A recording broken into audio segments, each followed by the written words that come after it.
namin sa level 1. So bali 5 motor kami. Tapos sa Shell Pugon yung aming meet up. So late na tayo. Ako lang yata inaantay.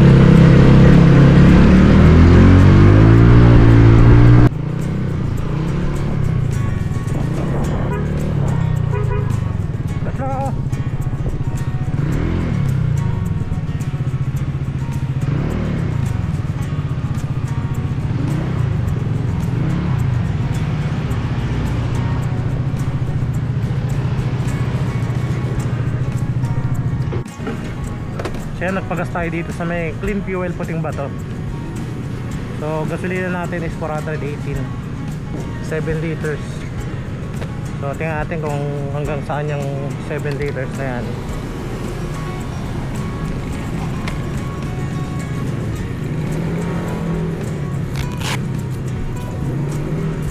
Okay na, okay na. Yan, okay na sila.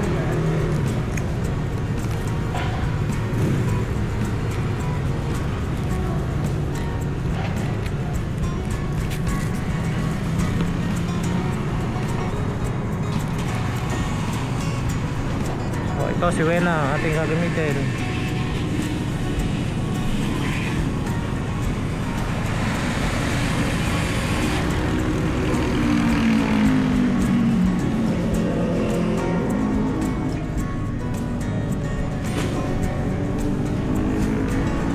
Walkthrough ko kayo, walkthrough.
Setup talaga.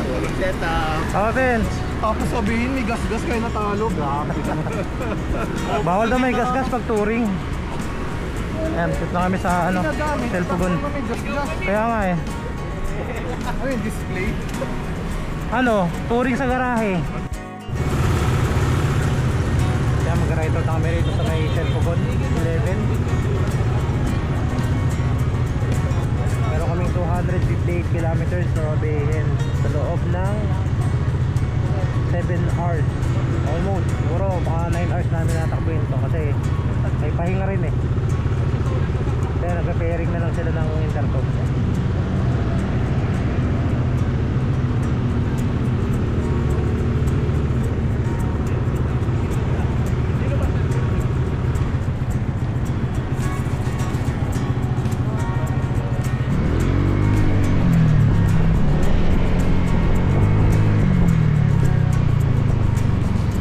Kasama pala natin dyan sa biyahe natin ngayon is si 27, si Marco, si Dan, DC Tento, si Christian, saka si Tito Benz.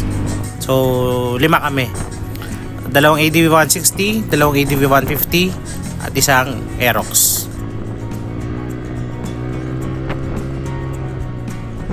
Yan, naka-ride out na kami 11:12 PM sa may Shell Pugon. So wala kami napag-usapan kung saan mag-stop over. So saan na lang abutin.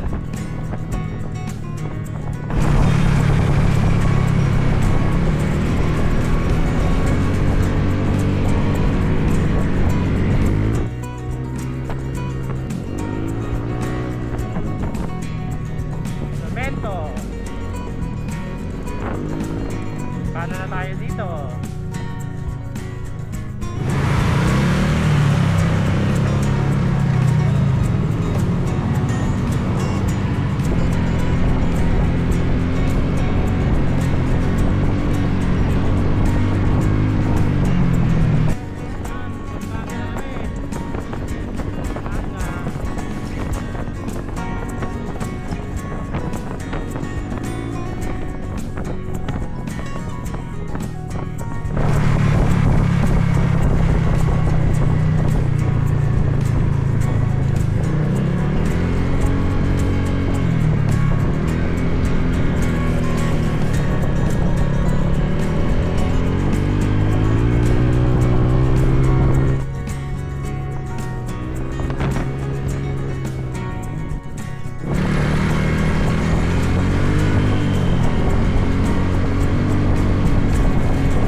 na ulit kami 2 AM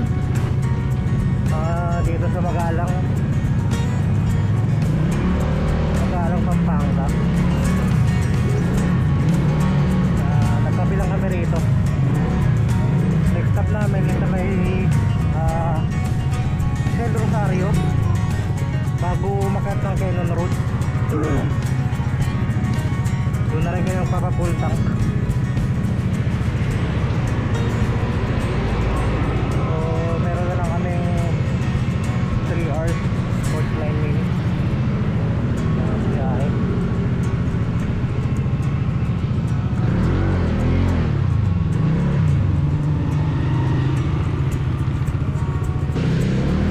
Tara, let's!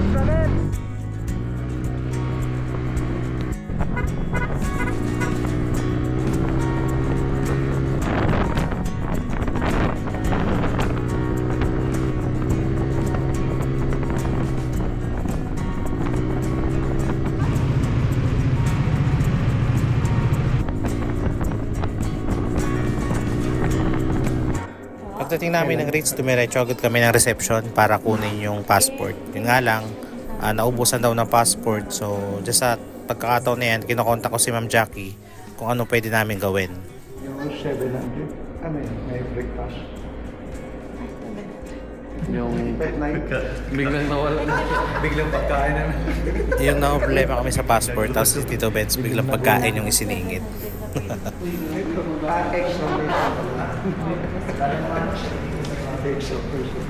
Kala ko toothbrush.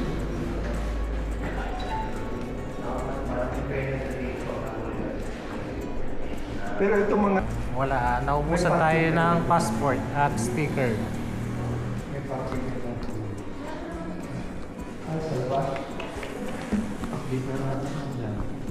Oo, message ko na rin. Kasi requirement yung photo ops na kasama yung passport. Hindi kaya. Pag sinabi niyang room, okay lang. Hindi, sila rin naman nagkulang. Oh, pero mahirap pa rin tumakbo na walang kapag lang. Tara na muna, tulog tayo. Pag nagpayag sa balik na tayo, bakbakin na natin ang bakbakin. Tapos baka natin bakbakin ng bakbakin. Transit yan, matulog muna tayo. Nasulatan natin ba ito? Naubusan kami ng passport, improvise.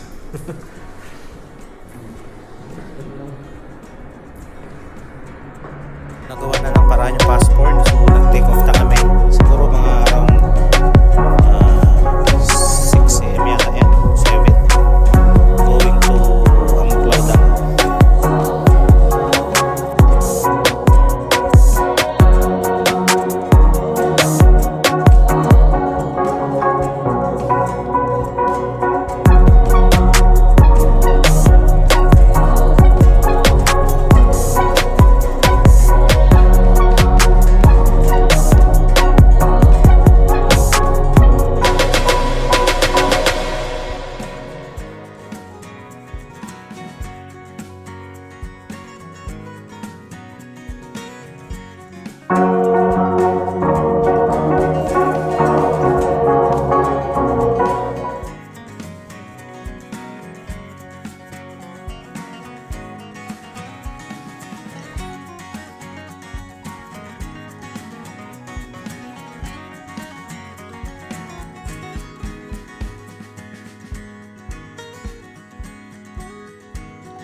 So yan, from Ritz Hotel, Baguio.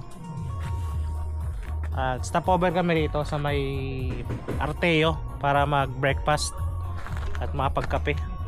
Medyo mainita naman yung tiyan namin. Yan, dito yan sa sa Lawakan, Itogon, Benguet.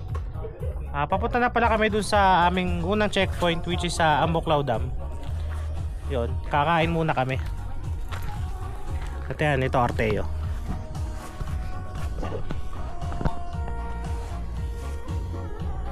Arteo.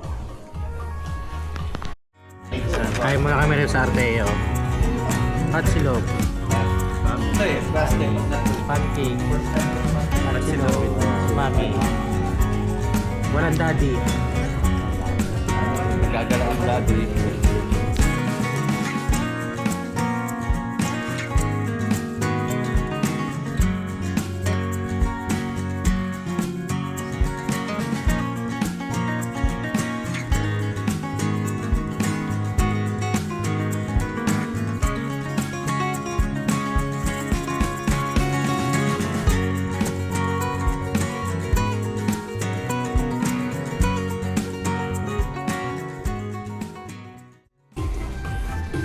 So, mag-iwan tayo ng bakas dito sa Arteo, sa Itogon.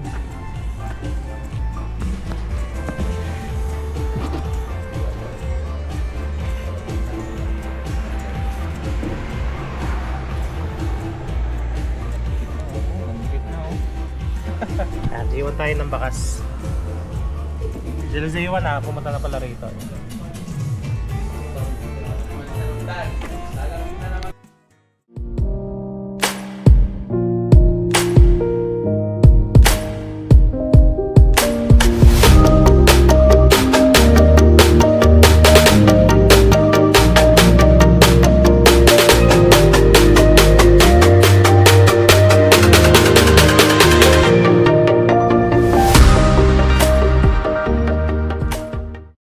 Yan, na tayo sa second checkpoint natin, which is sa Ambuklaw View Deck. Yan. Kunin natin yung odo natin. Yan, 3628 from ano yan, from Ritz. Kaya sinulat na natin dito sa passport natin. So mag-selfie na lang tayo.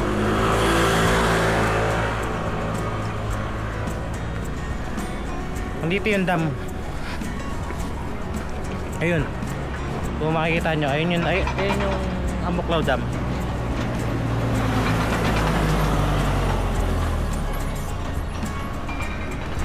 So, picture mo na.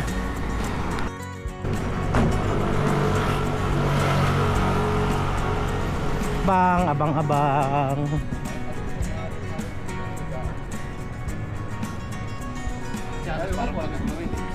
Baganto rin eh. Yung kaya rin. Nakakuha ng tulugan, no? Malakas pa rin ah. Tumatawa pa nga kanina yan eh. Bigay pa nga ang 2,000 sa akin.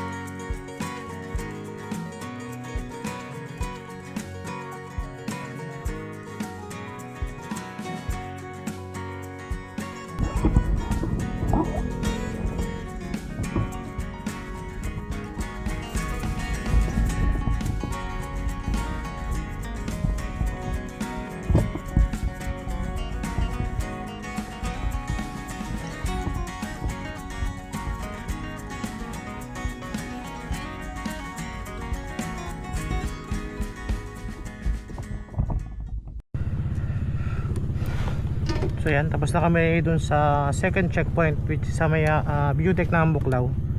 So dumaan lang kami sa dam para magpicture. Next namin ngayon is third checkpoint, Petron Aritao. Tara, let's go.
rito na ano.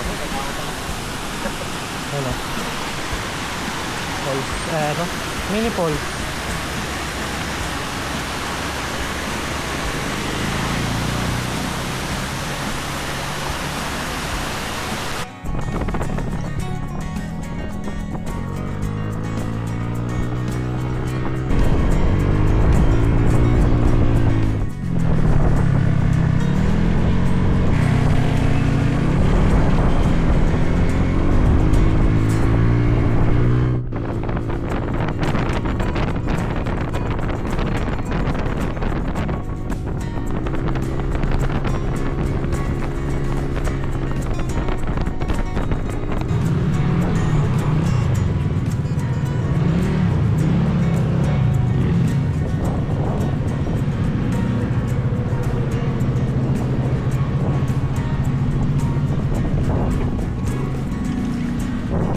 Yan, dito na kami sa third checkpoint namin, which is Petron Aritao.